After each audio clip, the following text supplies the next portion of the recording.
বন্ধুরা এই সিজনের আইপিএল 2024 শুরু হতে আর মাত্র কিছুদিনের অপেক্ষা, যেখানে বন্ধুরা আইপিএল শুরু হওয়ার আগে এই চ্যানেলের মাধ্যমে আমি তোমাদের 5টি টিমের আইপিএল 2024 সিজনের জন্য তাদের বেস্ট প্লেইং 11 সহ ইম্প্যাক্ট প্লেয়ার এবং বন্ধুরা কারা হতে পারে তাদের বিকল্প প্লেয়ারও সমস্তটাই জানিয়েছি। এই 5টি দলের অ্যানালিসিস ভিডিও এই চ্যানেলে এর আগে আপলোড করা হয়েছে, ভিডিওগুলির লিংক এই ভিডিওর নিচে ডেসক্রিপশনে দেওয়া থাকবে, চাইলে গিয়ে তোমরা চেক আউট করতে পারো। আর বন্ধুরা আজকের এই ভিডিওর মাধ্যমে আমি তোমাদের জানাতে চলেছি আইপিএল 2024 সিজনের জন্য রাজস্থান রয়্যালস দলে কি হতে চলেছে তাদের বেস্ট প্লেইং 11। বেস্ট প্লেইং 11 ছাড়াও এই বছরে আর দলে কারা হতে পারে ইম্প্যাক্ট প্লেয়ার, এমনকি বন্ধুরা এই সমস্ত প্লেয়ারদের ছাড়াও কোন কোন ভালো বিকল্প প্লেয়ারের অপশন থাকতে চলেছে রাজস্থান দলের কাছে, সমস্তটা জানার জন্য অবশ্যই ভিডিওটিকে স্কিপ না করে শেষ পর্যন্ত দেখতে থাকুন। আর বন্ধুরা সামনের আইপিএল এবং টি-20 ওয়ার্ল্ড কাপ 2024 এর সমস্ত রকমের খবরাখবর বাংলায় সবার আগে পাওয়ার জন্য চ্যানেলটিকে অবশ্যই সাবস্ক্রাইব করে পাশের অল নোটিফিকেশনটিকে অন করে রাখুন। বন্ধুরা ভিডিওর প্রথমেই তোমাদের জানাতে চলেছি রাজস্থান দলে এবছর কি হতে পারে তাদের বেস্ট পসিবল প্লেইং 11। তারপর বন্ধুরা ভিডিওর আগে তোমাদের জানাতে চলেছি প্লেইং 11 এর পাশাপাশি দুজন কারা হতে পারে রাজস্থানের ইম্প্যাক্ট প্লেয়ার এবং বন্ধুরা কোন কোন বিদেশি এবং কোন কোন ভারতীয় অপশনগুলিও থাকতে চলেছে রাজস্থান রয়্যালস দলের কাছে। বন্ধুরা নিলামের পর রাজস্থান রয়্যালসের স্কোয়াডে কিছু পরিবর্তন হয়েছে, যার ফলে বন্ধুরা এবছর রাজস্থানের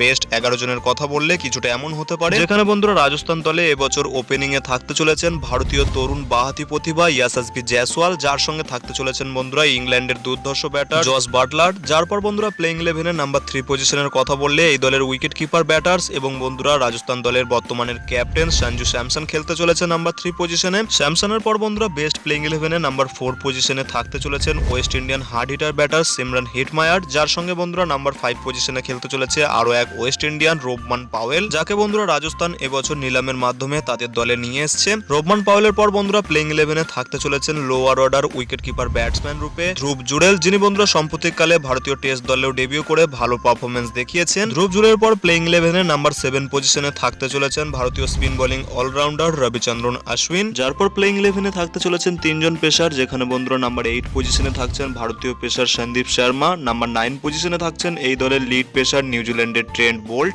যার সঙ্গে বন্ধুরা থাকতে চলেছেন আবেশ খান, যাকে বন্ধুরা এবছর রাজস্থান রয়্যালস নিলামের আগে লখনৌ সুপার জায়ান্টস দলের কাছ থেকে দেবদূত পাটিকালের পরিবর্তে ট্রেড করে নিয়ে এসেছিল। বন্ধুরা যেহেতু আইপিএল 2024 শুরু হওয়ার আগে প্রসিদ্ধ কৃষ্ণা এবছর আইপিএল থেকে রুলড আউট হয়ে গেছেন, যার কারণে বন্ধুরা প্রসিদ্ধ কৃষ্ণার জায়গায় অবশ্যই প্লেইং 11 এ থাকতে চলেছেন আবেশ খান। এছাড়া বন্ধুরা বেস্ট একাদশের নাম্বার 11 পজিশনে অবশ্যই থাকতে চলেছেন এই দলের লিড স্পিনার ইউজবেন্দ্র চাহাল। এই তো গেল বন্ধুরা এই সিজনের জন্য রাজস্থান দলের বেস্ট প্লেইং 11। প্লেইং 11 এর পাশাপাশি যদি ইম্প্যাক্ট প্লেয়ারের কথা বলা হয়, সেখানে বন্ধুরা এই সিজনে রাজস্থান দল যে ম্যাচগুলিতে প্রথমে ব্যাট করতে চলেছে সেই সমস্ত ম্যাচগুলিতে ব্যাটিং ইম্প্যাক্ট প্লেয়ার রূপে খেলাতে চলেছে শুভম দুবেকে। বন্ধুরা ভারতীয় এই তরুণ প্রতিভা, যাকে বন্ধুরা রাজস্থান রয়্যালস এবছর একটা মোটা অঙ্কের টাকায় তাদের দলে নিলামের মাধ্যমে কিনে নিয়েছে, তিনি বন্ধুরা থাকতে চলেছেন ব্যাটিং ইম্প্যাক্ট প্লেয়ার রূপে। এছাড়া বন্ধুরা এই সিজনে আর দল যে ম্যাচগুলিতে প্রথমে বল করতে চলেছে সেই সমস্ত ম্যাচে বন্ধুরা বোলিং ইম্প্যাক্ট রূপে খেলতে পারে ভারতীয় দুরন্ত গতির পেসার কুলদীপ সেন। এই তো গেল বন্ধুরা রাজস্থানের বেস্ট প্লেইং 11 এবং বন্ধুরা তাদের দুজন ইম্প্যাক্ট প্লেয়ার। এছাড়াও বন্ধুরা যে সমস্ত ওভারসিজ এবং ভারতীয় ভালো অপশনগুলি রাজস্থান দলের কাছে এবছর তাদের ক্যাম্পে থাকতে চলেছে, তারা হলো রাজস্থান ম্যানেজমেন্টের কাছে যে 4 জন বিদেশি বিকল্প অপশন থাকতে চলেছে সেগুলি হলো রয়েছেন দুজন উইকেট কিপার ব্যাটার সাউথ আফ্রিকার ডোনাভান ফেরারিয়া এবং বন্ধুরা ইংল্যান্ডের টম কোহলার ক্যাডমোর। বন্ধুরা ট্রেন্ট বোল্ট যদি কোনো কারণবশত কিছু ম্যাচ না খেলতে পারেন সেই অবস্থায় বন্ধুরা ট্রেন্ট বোল্টের একজন বিকল্প হতে পারেন south African pacer Nandre burger.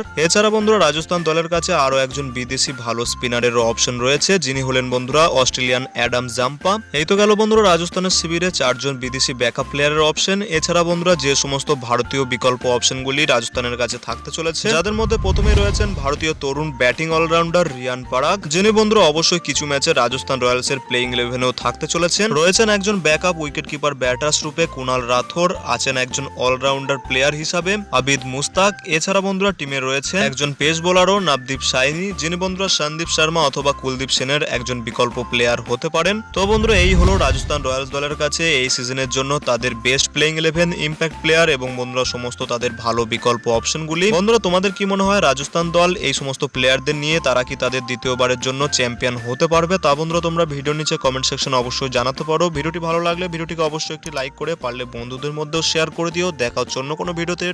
Bye bye.